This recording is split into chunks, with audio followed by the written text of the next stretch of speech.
Hai teman-teman, perkenalkan nama aku Dian dari Mama dari kelas 11 Akuntansi 1. Di sini kita akan membahas tentang materi PPh pasal 22 dan PPh pasal 23. Yang pertama adalah PPh pasal 22. Apa sih itu PPh pasal 22? PPh pasal 22 adalah pajak yang dipungut sehubungan dengan transaksi penyerahan barang, kegiatan impor, kegiatan usaha di bidang lain, serta kegiatan penjualan yang tergolong barang yang sangat mewah. Diiktisarkan, PPh pasal 22 ini berkenaan dengan impor, ekspor, pembelian, dan penjualan. Untuk karakteristiknya sendiri itu ada dua kata kuncinya. Yang pertama adalah barang. Kenapa barang? Jadi PPh pasal 22 ini berkenaan dengan transaksi barang. Yang kedua adalah Menteri Keuangan. Kenapa Menteri Keuangan? Jadi dalam PPh pasal 22 ini Menteri Keuangan mempunyai wewenang untuk menunjuk pemungut PPh pasal 22. Pemungut PPh pasal 22 diantaranya ada Bank Devisa dan DJBC, Bendahara Pemerintah dan KPA, Bendahara Pengeluaran, Kuasa Pengguna Anggaran, Badan Usaha, BUMN, ATPM, APM, dan importir umum kendaraan bermotor, dan lainnya seperti yang tertera di atas. Selanjutnya adalah tarif PPh pasal 22. Yang pertama adalah tarif PPh pasal 22 atas impor. Dalam PPh pasal 22 atas impor harus ada dasar pengenaan pajaknya, yaitu nilai impor yang didapat dari CIF ditambah bea masuk ditambah pungutan lain berdasarkan kepabeanan. Ketika sudah dihitung nilai impornya, selanjutnya adalah dikalikan dengan tarifnya. Sebelumnya ada yang mau aku kasih tahu nih. Dalam PPh pasal 22, semua barang impor akan dikenakan dengan PPh pasal 22. Kecuali dengan barang-barang yang dikecualikan dalam PMK nomor 34 tahun 2017. Kita memasuki ke tarif. Untuk PPh pasal 22 sendiri ada beberapa tarif. Untuk tarif yang pertama adalah 10%. 10% ini kalau misalnya suatu barang dikategorikan sebagai barang tertentu yang masuk dalam lampiran 1 dengan api dan non-api. Kemudian yang kedua adalah kalau misalnya barang dikategorikan sebagai barang tertentu lainnya. Ada kata kunci yaitu lainnya yang masuk dalam lampiran 2 dengan tarif 7,5% api dan non-api. Untuk tarif yang ketiga, barang berupa kedelai, gandum, dan tepung terigu yang tercantum dalam lampiran 3 dikenakan tarif sebesar 0,5% dengan api. Tarif yang keempat adalah barang yang tidak tercantum dalam lampiran 1, 2, 3 akan dikenakan tarif sebesar 2,5% dengan api. Nah, dari tadi kan kita lihat nih ada api dan non-api. Sebenarnya apa sih itu api?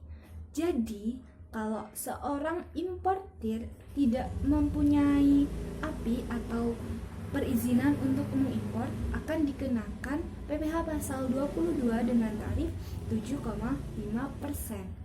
Terus nih, kan biasanya di BCBC itu kita lihat ada barang-barang yang disita. Nah, setelah disita, barang tersebut akan dilelang dan harga jual lelangnya tersebut akan dikenakan PPh pasal 22 dengan tarif 7,5%. Berikut contoh perhitungannya.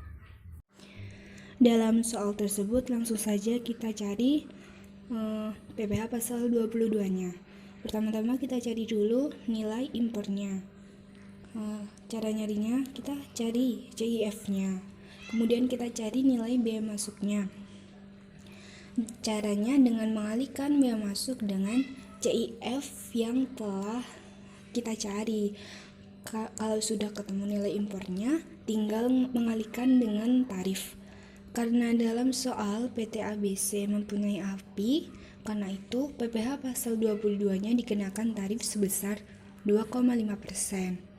Nah, dalam soal tersebut kan PT ABC tidak ber-NPWP. Nah, itu gimana?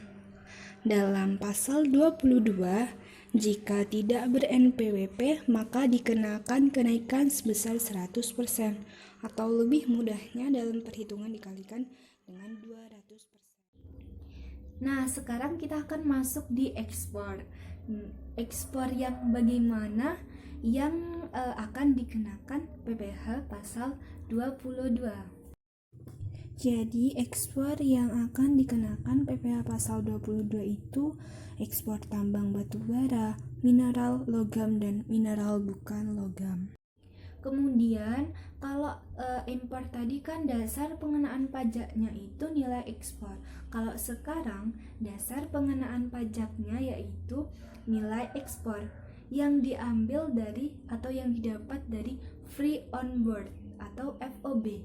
FOB itu sebenarnya harga aslinya doang, belum termasuk harga ongkos. Dalam PPh pasal 22 atas ekspor ini, tarifnya itu cuma satu, yaitu sebesar 1,5%. Berikut contoh perhitungannya. Nah, dalam soal tersebut sebenarnya cukup mudah. Di sini tinggal dikalikan dengan 1,5% dengan nilai ekspor. Karena tarif dari ekspor sendiri hanya 1,5%. Karena itu maka akan didapat PPh pasal 22-nya sebesar 1,5% dikalikan dengan nilai ekspor sebesar 100 juta, maka yang didapat adalah Rp1.500.000. Impor udah, ekspor sudah. Sekarang kita akan masuk di PPh pasal 22 atas pembelian tetapi yang dilakukan oleh bendahara atau KPK. Untuk pembelian sendiri itu ada pengecualiannya loh. Pengecualian yang pertama adalah jumlahnya paling banyak 2 juta. Jadi kalau 0 sampai 2 juta itu tidak dikenakan PPh pasal 22. Kemudian untuk pembayaran listrik, BBM, pelumas, dan tagihan air juga tidak dikenakan PPh pasal 22. Terus sehubungan penggunaan dana BOS, pembelian gabah atau beras oleh bendahara pemerintah juga tidak dikenakan PPh pasal 22. Jadi langsung saja dalam soal PT AAA menjual komputer ke Pemda Banten dengan nilai sebesar Rp16.500.000 termasuk PPN. Karena dasar pengenaan pajaknya adalah harga pembelian yang tidak termasuk PPN. Karena itu kita harus cari nilainya terlebih dahulu dengan cara 100/110 dikalikan dengan harga belinya. Kita ketahui adalah dasar pengenaan pajaknya sebesar Rp15 juta. Kemudian tinggal kita kalikan dengan tarifnya yang sebesar 1,5%. Selanjutnya adalah PPh pasal 22 atas pembelian barang yang dilakukan oleh badan usaha tertentu. Badan usaha tertentu itu contohnya seperti BUMN. Untuk tarifnya sendiri sama, yaitu 1,5% dari harga beli, tidak termasuk PPN. Kita masuk di contoh perhitungannya. Yang A itu membeli makanan siap saji seharga 5 juta. Berarti kan kalau ketentuannya tadi adalah minimal 10 juta. Berarti yang A ini tidak dikenakan PPh pasal 22. Kemudian yang B, membeli bensin SPBU Pertamina dan membeli benda-benda pos. Berarti kan tidak dikenakan dengan PPh pasal 22. Kemudian yang C, membeli secara tunai ATK sebesar 30 juta belum termasuk PPN. Berarti dikenakan dengan PPh pasal 22 karena nilainya atau jumlahnya melebihi 10 juta. Berarti tinggal dikalikan dengan tarifnya sebesar 1,5%. Didapat Rp450.000. Selanjutnya yaitu PPh pasal 22 atas penjualan hasil produksi badan usaha tertentu kepada distributor dalam negeri. Nah, untuk tarifnya sendiri itu ada kertas sebesar 0,1%, semen sebesar 0,25%, baja sebesar 0,3% dan otomotif sebesar 0,45%. Berikut contoh perhitungannya. Di situ diketahui PT Semen Oke menjual semennya secara tunai kepada distributor. Jadi emang ada kata kuncinya penjualan yang emang kepada distributor. Karena dalam soal tersebut menjual semen, karena itu PPh pasal 22-nya dikenakan tarif sebesar 0,25%. Selanjutnya ada PPh pasal 22 atas penjualan BBM, BBG dan pelumas. Di sini juga tarifnya adalah jika BBM atau Pertamina atau SPBU itu sebesar 0,25%.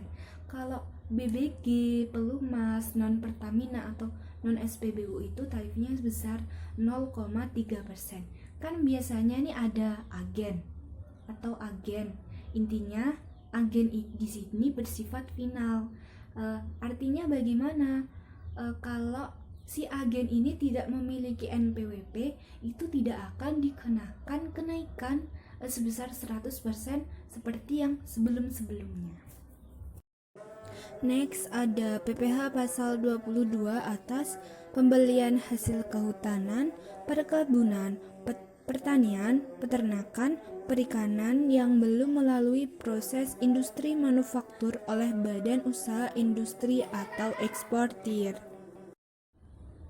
Di sini untuk tarifnya sendiri yaitu sebesar 0,25% dengan syarat jumlahnya lebih dari 20 juta atau 20 juta ke atas.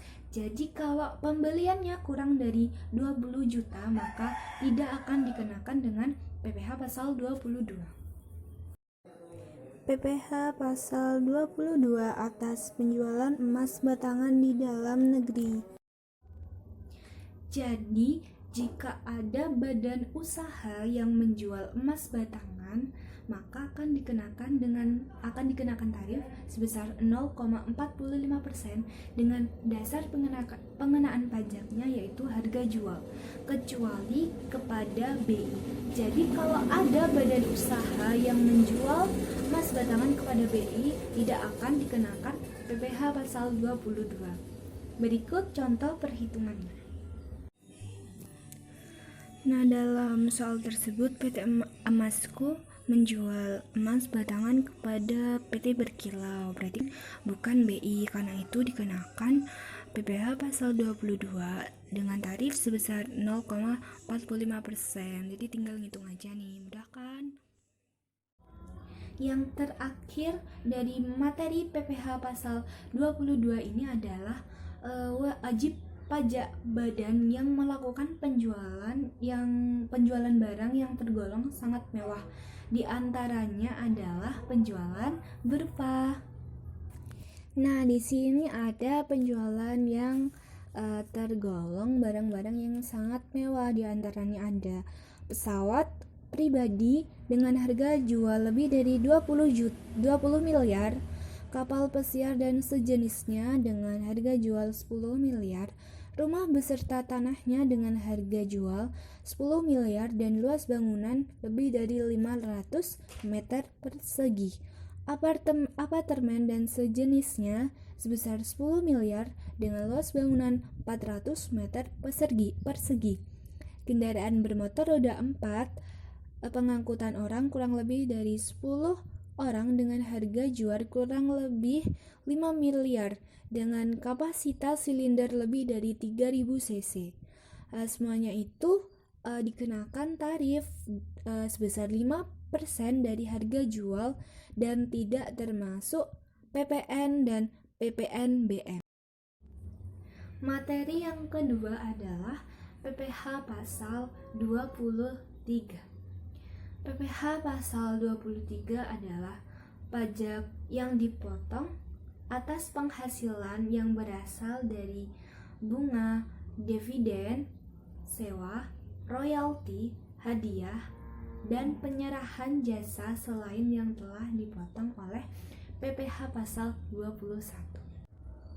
Tarif dari PPh pasal 23 sendiri, tarif yang dikenakan nilai dasar pengenaan pajak atau jumlah bruto dari penghasilan. Ada dua jenis tarif dalam PPh pasal 23 yang berbeda tergantung dengan jenis objeknya. Di situ diketahui ada dua tarif dari PPh pasal 23. Yang pertama ada 15% yang terdiri dari dividen, bunga, royalti, hadiah, dan penghargaan, serta 2% dari sewa dan penghasilan lain sehubungan dengan penggunaan harta, imbalan jasa yang terdiri dari jasa teknik, manajemen, konsultan, dan jasa lainnya. Selanjutnya adalah pihak pemotong PPh pasal 23. Pihak pemotong PPh pasal 23 antara lain ada badan pemerintah, subjek pajak dalam negeri, penyelenggara kegiatan, badan usaha tetap, perwakilan perusahaan luar negeri lainnya, serta wajib pajak orang pribadi tertentu yang ditunjuk oleh Direktur Jenderal Pajak. Selanjutnya yang menerima penghasilan yang dipotong PPh pasal 23 sendiri ada wajib pajak dalam negeri serta badan usaha tetap. Sama dengan halnya PPh pasal 22. Dalam PPh pasal 23 ini yang tidak memiliki NPWP atau non-NPWP akan dikenakan kenaikan tarif lebih tinggi 100%. Saat terutang PPh pasal 23 sendiri yaitu akhir bulan saat pembayaran disediakan untuk dibayar atau jatuh tempo pembayaran. Kemudian penyetorannya paling lambat tanggal 10 bulan berikutnya serta pelaporan paling lambat 20 hari setelah masa pajak berakhir. Dan ada pengecualian PPh pasal 23. Yang pertama ada penghasilan yang dibayar atau berulang kepada bank. Yang kedua ada sewa yang dibayar atau terutang sehubungan sewa guna usaha dengan hak opsi. Dan yang ketiga ada dividen atau bagian laba yang diperoleh atau diterima oleh perseroan terbatas sebagai wajib pajak dalam negeri, koperasi, BUMN atau BUMD dari penyertaan modal pada badan usaha yang didirikan atau bertempat kedudukan di Indonesia. Langsung kita masuk. Yang terakhir adalah perhitungan PPh pasal 23. Di situ diketahui bahwa PT Hore dalam rangka acara Family Gathering karyawan di Malang menyewa 3 bus. Karena di situ adalah sewa bus, berarti sesuai dengan tarif sebesar 2% dari jumlah bruto atas sewa dan penghasilan lain yang berkaitan dengan penggunaan harta kecuali sewa tanah atau bangunan. Jadi PPh pasal 23-nya adalah 2% dari jumlah penghasilan brutonya yaitu sebesar 20 juta rupiah. Didapat bahwa PPh pasal 23-nya sebesar 400.000 rupiah. Hai guys, mungkin cukup itu dari saya, kurang lebihnya mohon maaf. Wassalamualaikum warahmatullahi wabarakatuh.